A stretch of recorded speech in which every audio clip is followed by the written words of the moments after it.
নমস্কার বন্ধুরা, আমার একটা নতুন ব্লগে সবাইকে ওয়েলকাম। আজ হচ্ছে শুক্রবার, এখন বাজে সকাল 9:30। আমি ব্রেকফাস্ট তৈরি করার জন্য চলে এসেছি রান্নাঘরে। রুটি হয়ে গেছে, সঙ্গে সঙ্গে করছি বিট আর আলু মটরশুঁটি দিয়ে একটা সুন্দর একটা তরকারি। এইটা হবে আমাদের ব্রেকফাস্ট। আর আজকে হচ্ছে 12ই জানুয়ারি, স্বামী বিবেকানন্দের জন্মদিন। তার সঙ্গে আরেকটাও স্পেশাল ডে, সেটা হচ্ছে আজকে হচ্ছে বুড়োরও হ্যাপি বার্থডে।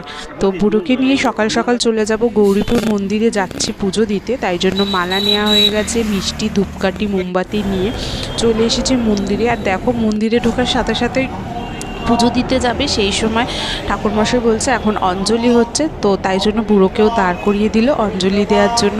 বুড়ো অঞ্জলি দিচ্ছে, আমরা পুজো দিইনি, আমরা ওকে নিয়ে গেছিলাম। তো দেখো মায়ের মূর্তিটা কত সুন্দর, মায়ের মুখটা, ঠাকুরটা এত সুন্দর করে প্রতিটা পুজো ওরা ঠাকুরমশাইগুলো দেয়। দেখো এই যে মায়ের জিভের সঙ্গে ছুঁয়ে তারপরে এটা প্রসাদ করে দেয়। তারপরে যেহেতু বুড়োর হ্যাপি বার্থডে, তো একটা গিফট তো বানতাই হে, তাই জন্য ওকে নিয়ে চলে এলাম দেখো গিফটের দোকানে। তো একটা স্কুল ব্যাগ আমরা ওকে দিয়েছি। আর বাড়িতে এসেছি, তো দিদি এখন রান্নার প্রিপারেশনও চালু করে দিয়েছে। দেখো এটা হবে নবরত্ন কারি, আর ভেজিসগুলো ভাজছে, আমি সব কেটে টেটে দিয়েছি, দিদি এগুলো ভাজছে। তার সঙ্গে হবে চিকেন, তো সেই চিকেনটাও ধোয়া হচ্ছে। আর এটা দেখো দুপুরের আমাদের লাঞ্চের প্রিপারেশন।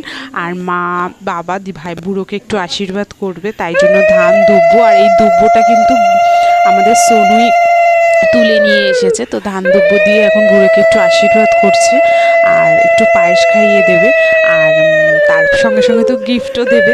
যাই হোক, আর এখন এই বড়দের আশীর্বাদ, বড়দের মঙ্গল কামনা নিয়েই ওর দিনগুলো ভালো করে কাটাক, সেই আশীর্বাদই করি। ও জীবনে অনেক বড় হোক, বাবা মার মুখ উজ্জ্বল করুক, তো এটাই আমরা চাই। আর বুড়োর সাথে সাথে আজকে কিন্তু সোনুকেও দাদু দিদন আশীর্বাদ করেছে। দেখো সোনু একটু মুখটা খারাপ করে বসে আছে, কিন্তু তারপরে আলটিমেট না থাকতে পেরে হেসেই ফেললো। তো সোনুকেও একটুখানি পায়েস খাইয়ে দিয়েছে, আর সাথে সাথে গিফটটাও দিয়ে দিয়েছে, যার জন্য সোনু খুব হ্যাপি হয়ে গেছে। সোনুর বার্থডেটা যেহেতু আমরা করতে পারিনি, তাই বাবা মা আজকের দিনে ওদের দুই ভাইকেই আশীর্বাদ করলো। আর এখন দেখো আমি আশীর্বাদ করছি বুড়োকে। অবশ্যই খুব ভালো থাকুক, সুস্থ থাকুক, এবং সারা জীবন সুন্দর করে জীবনটা কাটাক, ওর সকল মনোবাসনা পূর্ণ হোক। আর সোনু দেখো পায়েস খেতে এত ভালোবাসে, পায়েসটা পাওয়ার পরেই কেমন। আর এই যে দেখো নবরত্ন কারি দিদির অলমোস্ট ডান হয়ে গেছে, খুব সুন্দর হয়েছে, কালারটা দেখেই তো ইয়াম্মি লাগছে, খুব ভালো হবে আশা করি। আর এই যে দেখো পেঁয়াজ, মাংসের জন্য পেঁয়াজ আর আলু, এদিকে সমস্ত কিছু কাটা হয়ে গেছে। আর এই যে বিকালবেলা সবাই চলে এসেছে, আর এখানে দেখো একটা লুডো গেম হচ্ছে। ইনি হচ্ছেন বুড়োর ম্যাম, তো বুড়োর ম্যাথ ম্যাম। তো বুড়োর ম্যাথ ম্যাম এসেছেন, আর বুড়োর ফ্রেন্ড এসেছে। দেখো এটা হচ্ছে ওর ফ্রেন্ডের ভাই, তো এরাই এসেছে। আর এখানে বাদল দেখো একটু পকোড়ার প্রিপারেশন করছে, তো পকোড়া ফ্রাই হচ্ছে এখানে। আর আমাদের মেনুটা দেখে নাও, আজকে হচ্ছে রাইস, ফ্রাইড রাইস রয়েছে, আর রয়েছে নবরত্ন কারি দিদির জন্য, দিদি করেছে আর কি এটা। আর এটা হচ্ছে চিকেন কষা, যেটা বাদল করেছে, এখানে আলুটা একটু কম। আর তার সঙ্গে রয়েছে চাটনি, আর রয়েছে পায়েস, আর রয়েছে মিষ্টি, জামাইবাবু এনেছে মিষ্টি। তো বুড়োর বার্থডেটা। আর এখানে দেখো কফি করার জন্য দুধটাকে জাল দিতে বসিয়ে দেওয়া হয়েছে। পকোড়াগুলো ডবল ফ্রাই হবে, তাই জন্য একবার করে ফ্রাই করে করে বাদল রেখে দিয়েছে। আর এখানে সবাইকে এখন পকোড়া সার্ভ করা হচ্ছে। এই যে দিদির বান্ধবী শ্রেষ্ঠাদি, ওই সবাইকে পকোড়াগুলো দিয়েছে। অ্যাকচুয়াল যেহেতু আজকে ফ্রাইডে, শুক্রবার, তোমরা সবাই জানো আমাদের গুরুদেবের জন্ম হিসেবে, আমরা যেহেতু দীক্ষা নিয়েছি, তাই আজকের দিনে আমরা নিরামিষই খাই। কিন্তু ওর বন্ধুরা আর ওর ম্যাথ ম্যাম একদম নিজেরা নিজেরাই এসেছে, খুব ভালোবাসে বুড়োকে, তাই জন্যই ওরা এসেছে। তো সেই জন্য আমাদের এটা করতে হয়েছে দিদিকে। তার এই যে এটা হচ্ছে বুড়োর বার্থডে কেক, যেটা আমার দিদি বানিয়েছে। তো এখন বার্থডে কাটিং হবে, আর বুড়ো দেখো কতটা খুশি। আর এই যে বার্থডে প্রিপারেশন, আর ও যে স্নোটা এনেছে এটা আমরা জানি না দেখো। আর এটা যেন কেমন সুতো সুতো দড়ি দড়ি, পুরো নুডলসের মতন চাউমিন দেখো কেমন ব্যাপারটা। এটা একটু অন্য টাইপের ছিল। বুড়ো আর সোনু দুজনে মিলে গিয়ে এটা নিয়ে এসেছে, আর যেটা দেখো এরকম নুডলসের মতন সবার গায়ের মধ্যে দিচ্ছে, আর সবার গায়ের মধ্যে কেমন হয়ে যাচ্ছে এই নুডলস।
এখানে কেক মাখানোর পর্ব চলছে। এখন সবাই ক্রিম নিয়ে ওর গালে লাগিয়ে দিচ্ছে। দেখো এমনকি ওর ম্যামও ধরে আমাদের সবাইকে লাগিয়েছে। যে এখানে কেক মাখামাখি চলেছে। তো আমরা এখানেই এন্ড করছি। এইভাবেই নাচানাচি করে গান বাজনা করে বুড়োর বার্থডেটা শেষ পর্যন্ত হলো। আর বুড়ো দেখো ম্যামকে লাগাতে যাচ্ছে। তো এই দেখো বাদলকে কীভাবে লাগিয়ে যায়, এটা হচ্ছে আমি। তো এইভাবেই বুড়োর বার্থডেটা আমরা এনজয় করলাম। তো আজকের ভিডিওটা এখানেই এন্ড করছি। যদি ভালো লাগে আমার ভিডিওটা অবশ্যই একটা লাইক করে দিও। আর হ্যাপি বার্থডে বুড়ো।